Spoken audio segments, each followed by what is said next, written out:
Okay, it's been a while since I made a video, and it looks like we haven't made a lot of progress, but we have. There's been a lot of really small jobs that need to get done. But just to sort of catch up where we are, the floor has been permanently put back down. I've got the spray foam insulation to fill the gaps. We have to put some permanent trim on the edges, but this is sealed back down.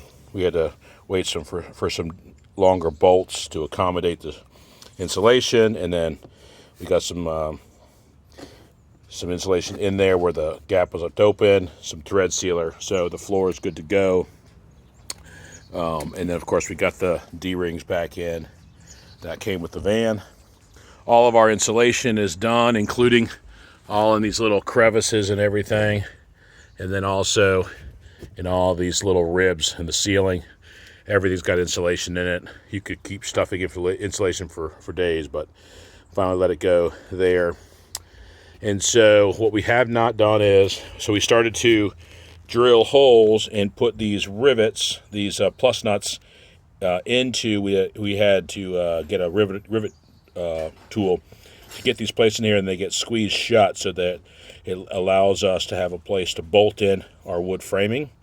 And unfortunately, we're using a couple different size rivets, and our rivet tool was too big for some of the smaller ones. So we had to wait for another rivet tool to come in, and then also some more rivets. But that's all in, so we're going to be running more rivets later today. You notice there's that gray paint is actually when you drill through metal, you want to make sure you deburr it all, clean it all up, and then put some kind of Rust-Oleum so that rust doesn't happen. So we're drilling 1 million holes in this metal, including the big project today, which I'll talk about in a second. And just remember, when you're cutting through metal, clean it up, put some rust prevent or something on there, and you're good to go. So we have all the wood bought to do the framing, and it's going to be a relatively quick process once we put all the plus nuts, like in all these different holes. Not every single one, but we've marked where we're going to line up wood studs to go, back to front for our flooring. But we also had to do some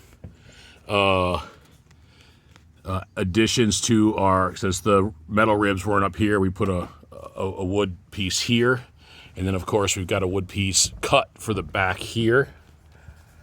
We haven't put it in yet, but because we're waiting till we run all the pieces. But bottom line is, a lot of little things that had to happen.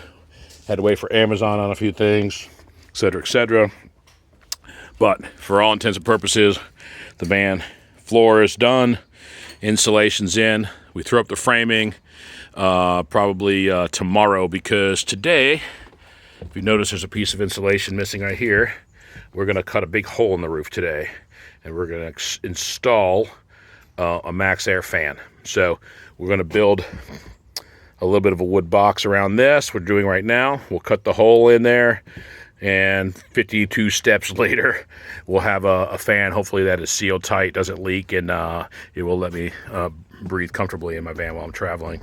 The only other thing we also built out, which I'll show later, but we did build boxes for the framed out for the wheel wells here. So this will become kind of a shelf area here, and we're going to build that into when we frame out the van, we'll just add that to the framing plan. But those are all built in the garage. We just have to bring them out here, which I won't show right now.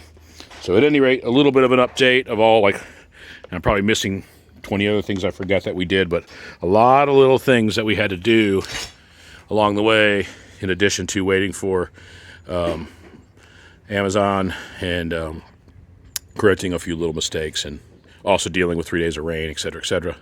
But yeah, we're going to go cut a hole in the roof now. We'll let you know how it goes.